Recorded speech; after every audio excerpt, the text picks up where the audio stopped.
2, versículos 42 al 47. Ya vamos a volver a hacer la lectura. Antes quisiera que oremos y pongamos este tiempo en las manos del Señor.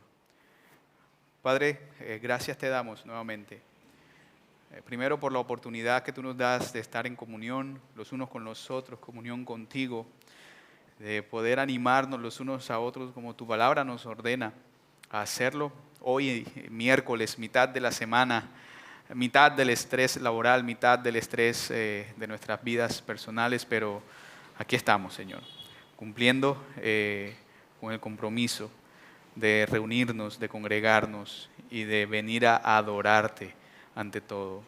Señor, te pido que tu palabra traiga bendición a la vida de todos nosotros, comenzando por mí, que en la medida en que leamos y expongamos el texto que vamos a leer a continuación, Señor, tú seas mostrándote a aquella vida que aún no te ha visto. Tú seas revelándote a aquel corazón que aún no te ha conocido.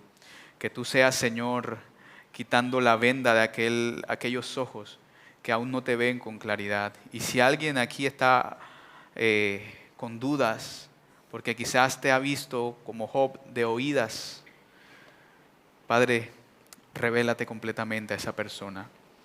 Y a los que te hemos conocido, Señor, ayúdanos a tener un entendimiento más claro de lo que tu palabra enseña respecto a estos temas.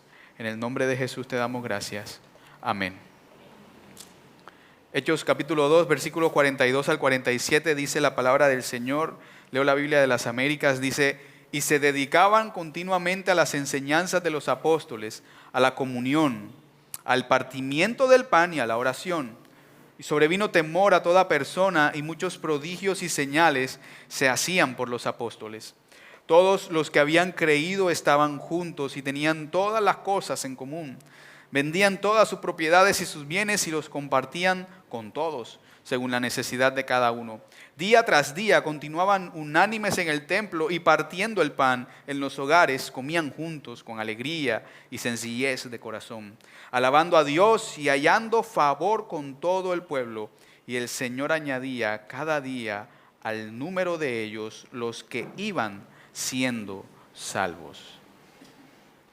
Yo creo que todos en nuestras vidas tenemos una especie de evaluación constante ante una nueva decisión o algo que vamos a hacer o algo a lo que nos están invitando.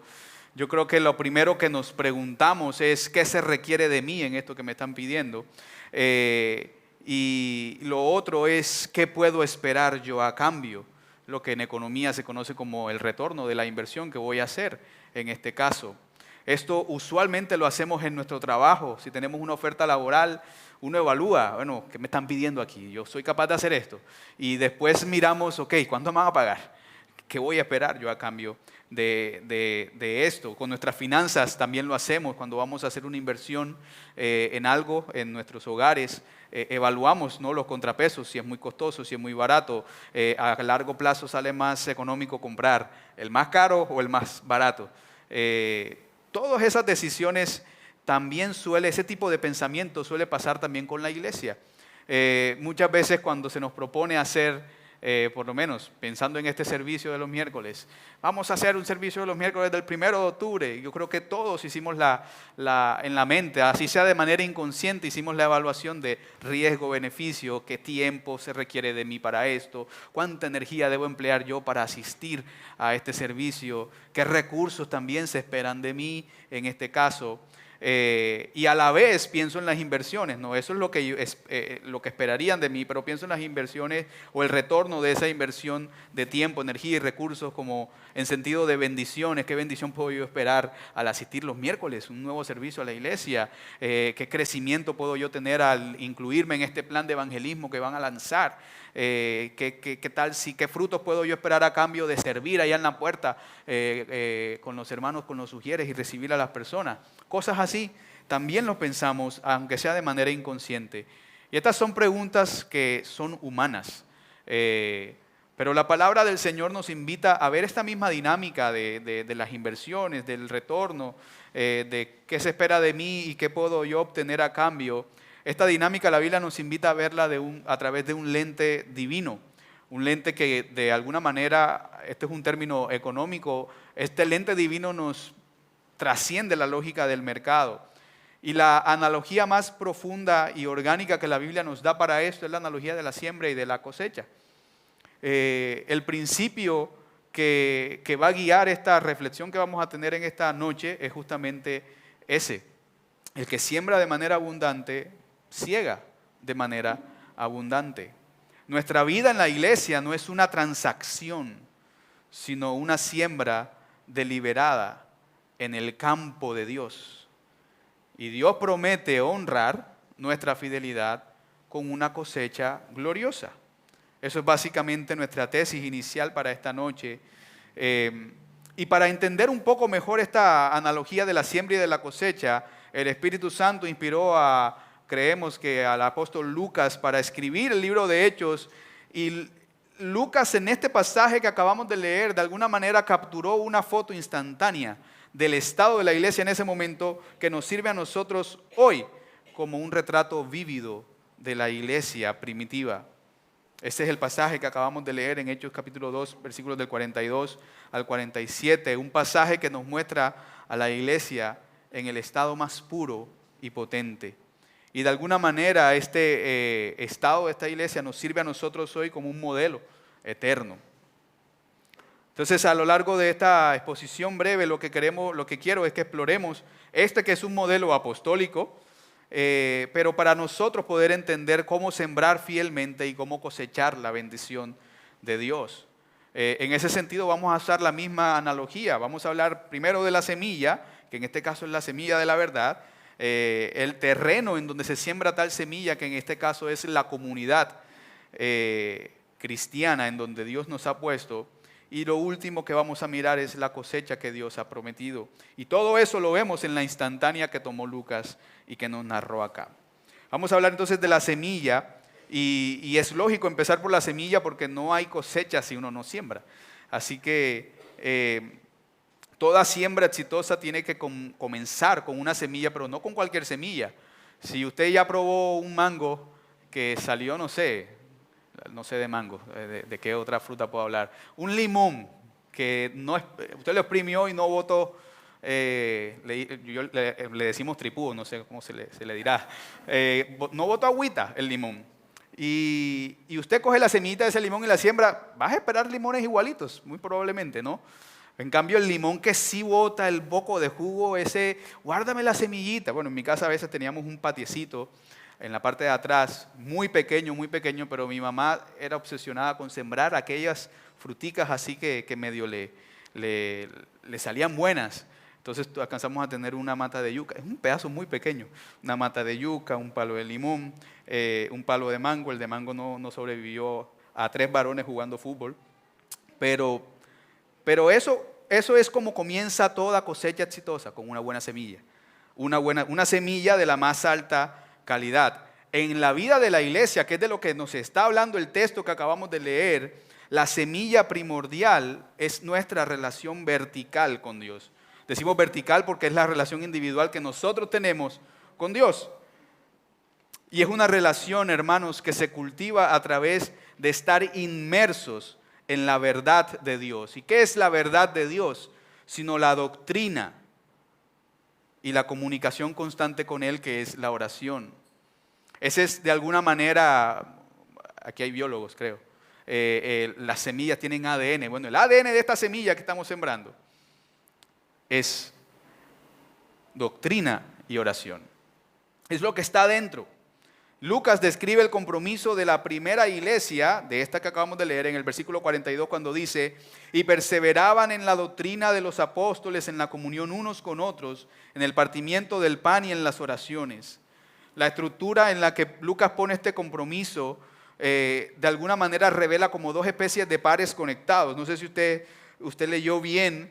Dice, se dedicaban continuamente a las enseñanzas de los apóstoles, a la comunión, al partimiento del pan y a la oración. Yo también cuando lo leí traté de hacer el énfasis, no sé si se notó, pero son 2 pares de alguna manera que están conectados. El primer par es la doctrina y la comunión, es decir, que se establece que la verdad de Dios debe encarnarse en nuestra vida común. La verdad que aprendemos en la palabra de Dios a manera de doctrina debe ser vívida en nuestra vida común. El segundo par, que es el partimiento del pan y la oración, se centra más que todo en los actos de adoración corporativa que nosotros venimos a hacer cuando venimos en un día como hoy, por ejemplo. A adorar juntos, a cantar juntos, a orar juntos, a leer la palabra del Señor juntos. Y lo que quiero que nos enfoquemos en este punto es en las doctrinas, en la doctrina y en las oraciones. Hermanos, la urgencia que tenemos nosotros de aferrarnos a la verdad de Dios no puede ser subestimada, y lamentablemente el día de hoy se subestima. La palabra doctrina lamentablemente es una de las más despreciadas por la iglesia hoy en día. Si hablan de que estamos enseñando doctrina, dicen, entonces no tienen el Espíritu, entonces son unos cristianos fríos. Por otros lados citan otros textos fuera de contexto y dicen que la mucha letra mata. Y lo que nos está diciendo el texto aquí es que estos hermanos se dedicaban continuamente a las enseñanzas de los apóstoles, lo cual es la doctrina que nosotros tenemos aquí en la Biblia. Abandonar la doctrina, hermanos, es abandonar el cristianismo mismo. R.C. Sproul cita unas encuestas que él califica como aterradoras en su resultado, porque en esas encuestas la mayoría de cristianos profesantes, es decir, que han nacido de nuevo, permítame ponerlo entre comillas, afirmaban que creían en la salvación por obras, afirmaban que creían en la reencarnación, o afirmaban que existían muchos caminos hacia Dios además de Cristo.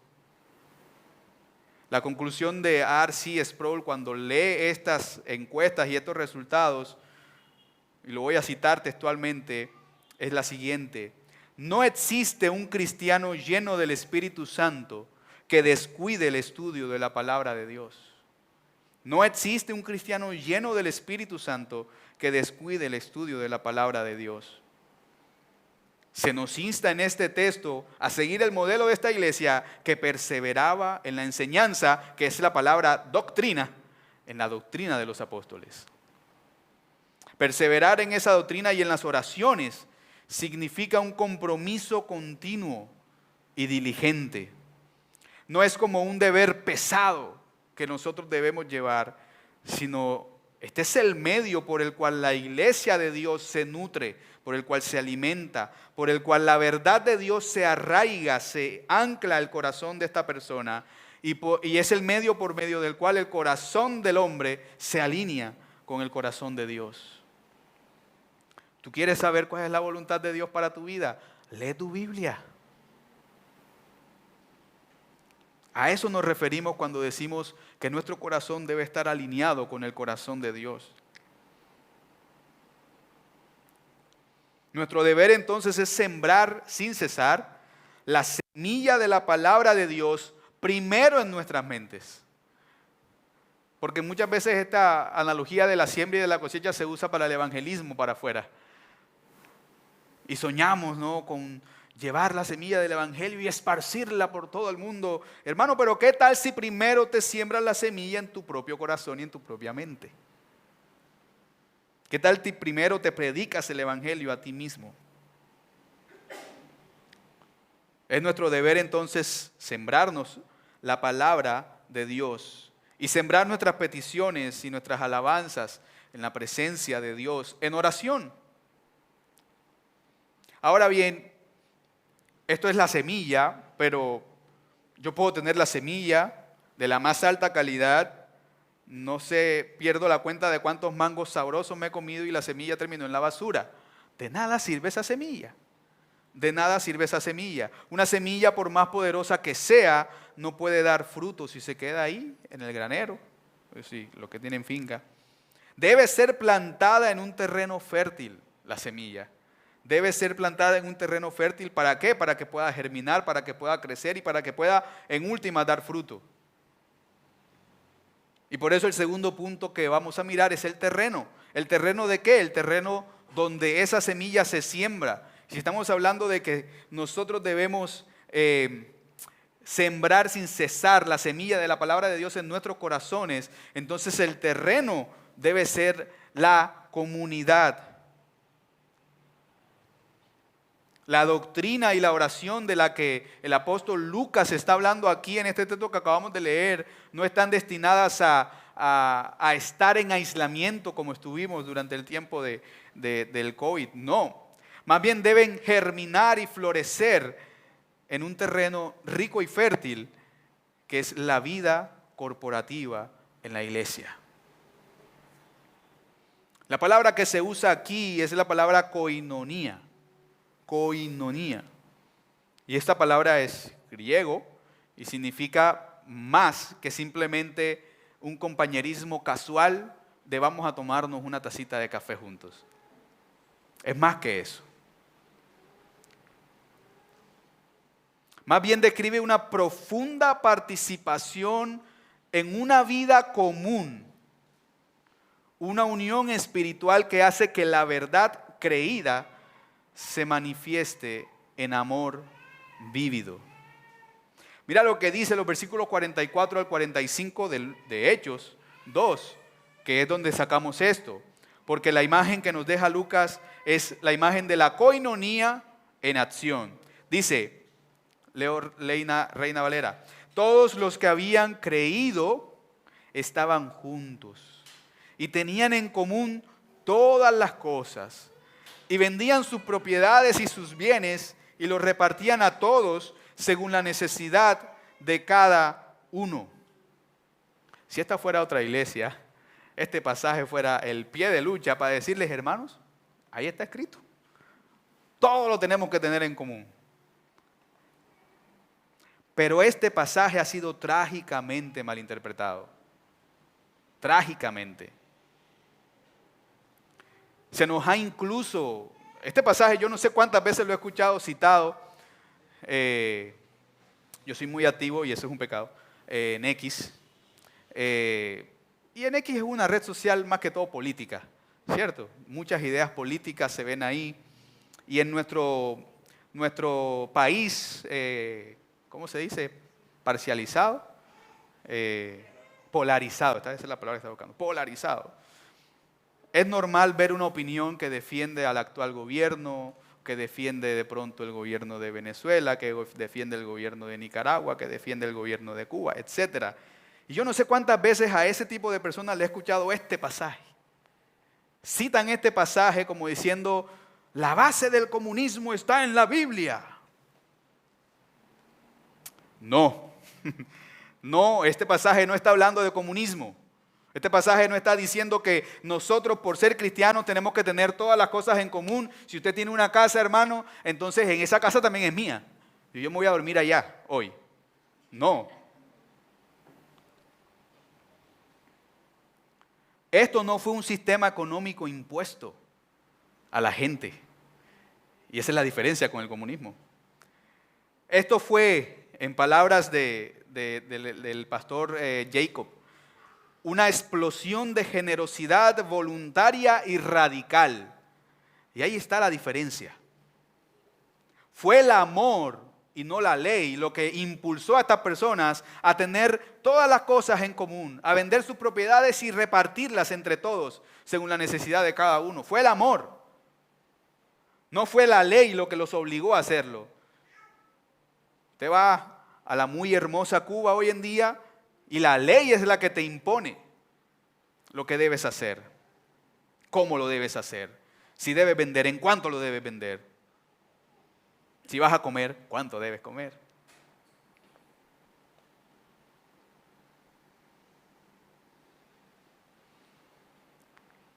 La distinción aquí, hermanos, es que la generosidad que debe haber en nosotros como cristianos, como miembros de la iglesia de nuestro Señor, la generosidad en la iglesia debe ser voluntaria y debe ser guiada por el Espíritu.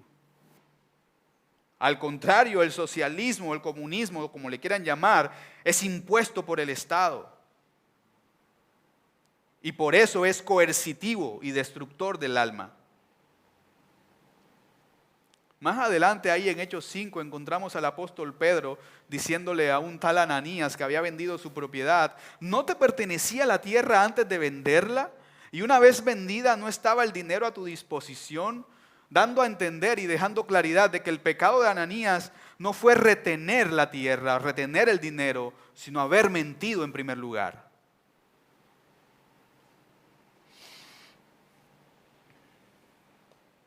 Ahora, si seguimos el modelo de la iglesia primitiva, esto es una explosión de generosidad voluntaria. No estamos tampoco abogando por llegar a estos niveles, porque esto creo que fue una explosión genuina y casi que única, irrepetible. No digo que no pueda pasar, Dios puede hacer como Él quiera. Pero esta generosidad radical debe producir un gozo en la persona. Y es un gozo que el egoísmo jamás va a poder conocer.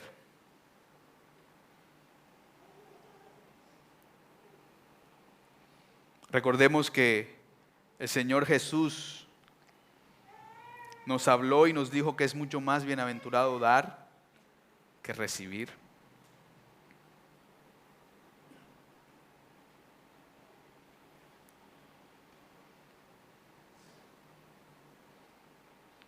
Incluso cuando uno recuerda a alguna persona que en la vida de uno influyó o lo marcó por su generosidad, termina uno mismo no solamente bendecido en el pasado por esa persona, sino bendecido al recordar, porque recordar a esa persona y la generosidad le llena incluso a uno el corazón de alegría.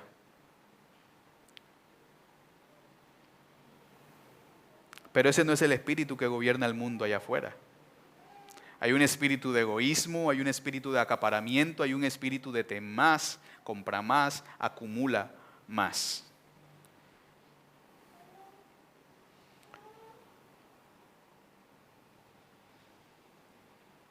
El consumismo. Esta generosidad es la manifestación práctica de la coinonía, como lo expresa el versículo 46, que partían el pan en las casas. Hermano, la verdadera comunidad cristiana trasciende las reuniones de los domingos. En este caso nuestro de los miércoles también. Es una vida entrelazada, caracterizada por la hospitalidad y el cuidado mutuo. Este es el terreno de la comunidad, un terreno fértil donde la semilla de la verdad puede echar raíces profundas. Ahora bien, si sembramos la semilla que es de calidad, que es la semilla de la verdad, se siembra en un terreno fértil como el de la comunidad generosa y unida, ¿cuál es el resultado más esperable? Que esto dé una cosecha, que esto dé fruto, y ese es el tercer punto. La cosecha prometida. Toda siembra fiel va a producir una cosecha. Y ese principio nos lo presenta el libro de Hechos. Porque Hechos nos pone de alguna manera un enfoque interno en la iglesia. Cuando habla de la doctrina, cuando habla de la oración y cuando habla de la comunión.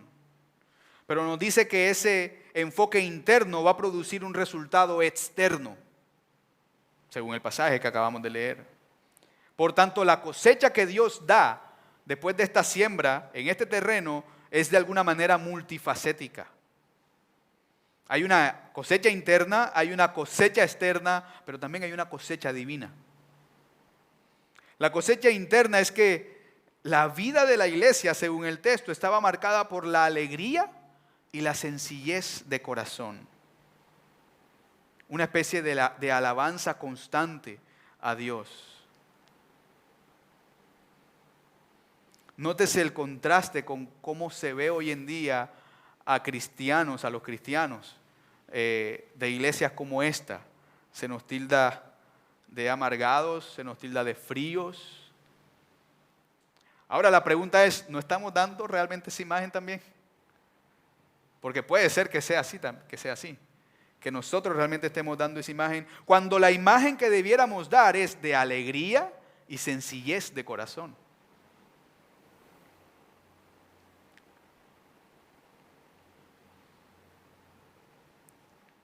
Por eso la primera cosecha de una iglesia saludable es un gozo genuino.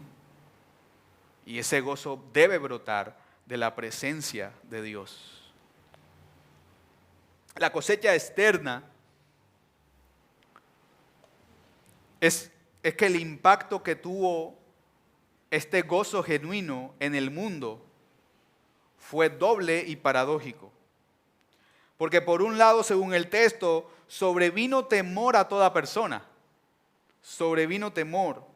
Pero este temor no era pánico, no era un miedo, sino más bien era un asombro reverencial, si se quiere. Porque si nosotros seguimos leyendo en el versículo 43, nos dice que muchas maravillas y señales eran hechas por los apóstoles. La gente estaba viendo el poder de Dios en acción. Por otro lado, al mismo tiempo se nos dice, nótese, se nos dice por un lado que sobrevino temor, pero por otro lado se nos dice que la iglesia tenía favor en todo el pueblo. O favor con todo el pueblo. Es decir, eran a la vez extraños, pero genuinos. Por tanto, este temor, según nos narra el pasaje, tenía una especie de propósito evangelístico, porque lo que estaba haciendo el mismo Señor era preparando los corazones de estas personas que miraban con temor lo que acontecía para recibir el mensaje del evangelio. La tercera cosecha, como dijimos, es una cosecha divina. Y la encontramos en el clímax del pasaje, que es en el versículo 47. Cuando se dice que el Señor añadía cada día a la iglesia los que habían de ser salvos. Y este es el punto crucial. Hermanos, es el Señor quien edifica la iglesia. Nosotros podemos venir aquí con una estrategia de marketing, con una estrategia de crecimiento, pero si el Señor no es el que edifica, en vano trabajaremos. No importa qué campaña de marketing nos inventemos, no importa nada de eso.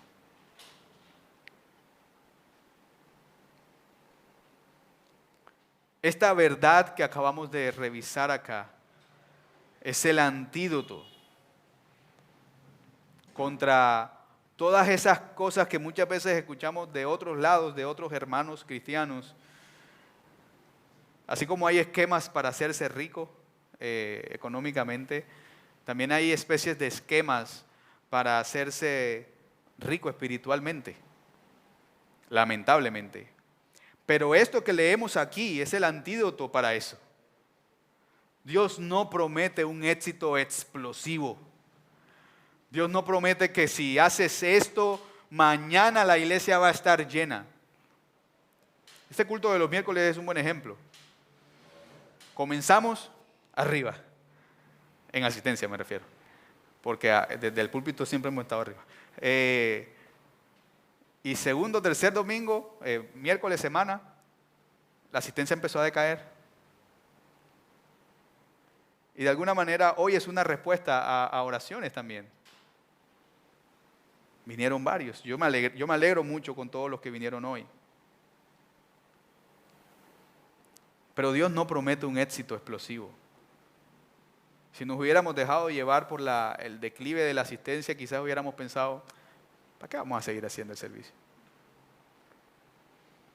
La cosecha que Dios da a menudo es lenta, constante y segura. Es algo así como día a día. Pero este crecimiento que Dios da es el resultado de una perseverancia. Y la perseverancia es de parte nuestra. Debemos ser perseverantes en sembrarnos fielmente el mensaje de la palabra de Dios. Cuando la iglesia, cuando tú y yo sembramos con fidelidad la semilla de la verdad en nuestros corazones y en el terreno de la comunidad, el Señor de la mies garantiza la cosecha. Hermano, este fue una foto instantánea de lo que sucedía con la iglesia primitiva, pero el mensaje que leemos en este pasaje de Hechos 2, del 42 al 47, resuena incluso hasta el día de hoy. Nuestro llamado es a sembrar la semilla de la verdad. ¿Cómo lo hacemos? A través de nuestra devoción, a través del estudio de la palabra del Señor, a través del estudio de la doctrina, de la enseñanza de los apóstoles, a través de la oración. ¿Dónde debemos plantar esa semilla? En el terreno de la comunidad. ¿Cómo lo hacemos? Cultivando una coinonía, una comunión los unos con los otros. Y esa comunión debe estar marcada, según el modelo de esta iglesia, por una generosidad radical. Solamente al hacer esto podemos confiar que Dios nos va a conceder la cosecha que Él mismo promete acá, que es su presencia manifiesta y el crecimiento de su iglesia. Y no estamos hablando de un crecimiento numérico, aunque también está implícito aquí en el pasaje, porque dice que el Señor añadía. Pero hablamos de un crecimiento también espiritual y fortalecimiento de las personas que están acá. Ahora, de manera práctica, ¿cómo podemos empezar a sembrar de manera más abundante nosotros?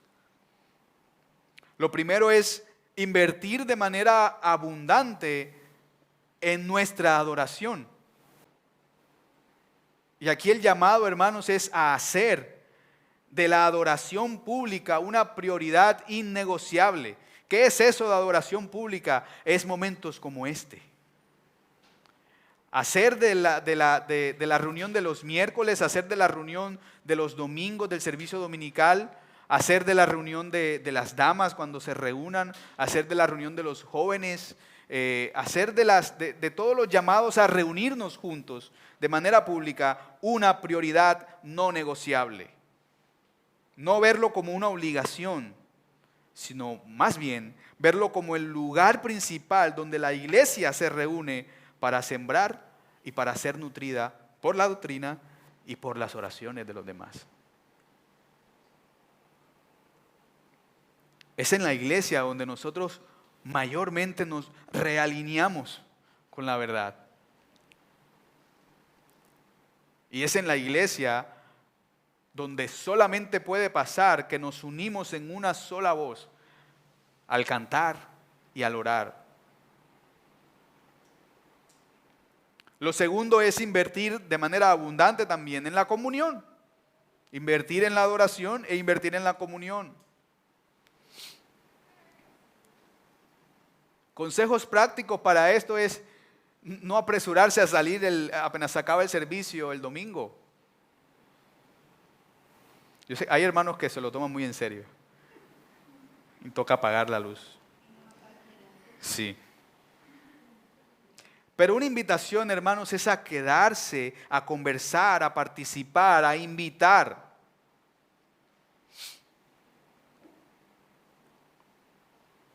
Es en este tipo de interacciones donde el cuerpo de Cristo se fortalece también.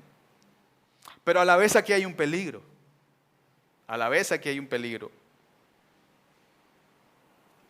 Y es que, hablando de las encuestas, hubo una encuesta también realizada en los Estados Unidos, y muchas personas respondieron que la razón principal por la que iban a la iglesia era por la comunión y no por la adoración. Debe ser lo contrario. Ambas son buenas, pero no podemos permitir que lo bueno suplante a lo supremo. Lo supremo es la adoración. Lo secundario es la comunión. Aquí el llamado es a tener ambas.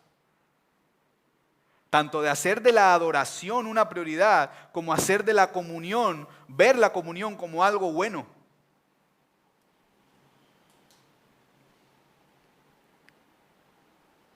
La comunión más bien debe ser el fruto de nuestra adoración común a Dios.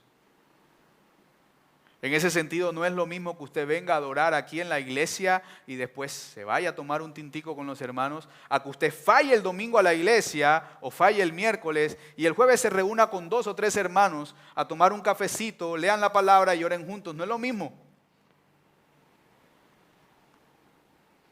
La comunión es un fruto de la adoración común a Dios.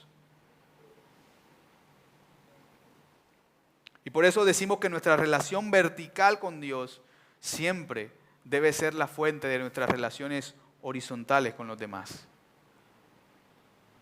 Ese es el principio que debe gobernar mi relación con mis hermanos. El primero, tener una relación correcta verticalmente con Dios. Hermanos, en conclusión, necesitamos recuperar la visión de la iglesia apostólica. Si nos dedicamos a sembrar fielmente estas semillas eternas, podemos y debemos confiar en que el Señor, en su tiempo y a su manera, va a dar una cosecha abundante para su gloria. Vamos a orar. Señor, gracias te damos, porque tú eres bueno y tu misericordia, Señor, es para siempre, por los siglos de los siglos. Y tú nos has dejado en tu palabra, Señor, el modelo de cómo nosotros debemos guiarnos en tu comunidad, en la comunidad de tus santos escogidos.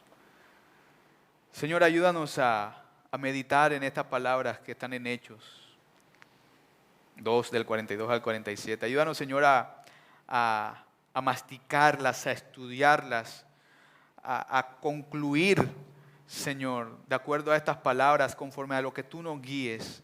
Pero que esto nos lleve a analizar nuestros corazones y mirar si no hay en él quizás un orgullo que nos esté previniendo de poder tener una adoración o poderte brindar una adoración como la que tú demandas.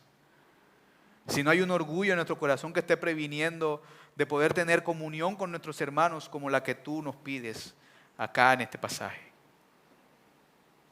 Una comunión que nos lleve, Señor, a tener en alta estima a nuestros hermanos, a poder apoyarles de manera genuina en necesidades, en angustias, en oración conjunta con ellos cuando pasen por dificultades. Una comunión que nos lleve, Señor, también a dar de manera generosa, no solamente a tu obra, sino también viendo las necesidades de los unos y de los otros. Padre, ayúdanos a ver esto no como una carga. Ayúdanos a ver esto no como una imposición.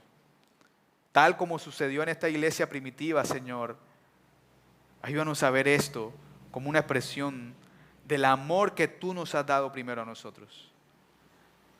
Y que ahora nosotros podemos y queremos darle a los demás, que son hijos tuyos también.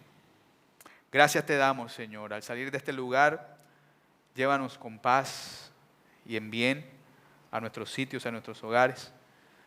Guárdanos, Señor, y vuélvenos a traer aquí, Señor, para el servicio dominical de este domingo. En el nombre de Jesús te damos gracias. Amén.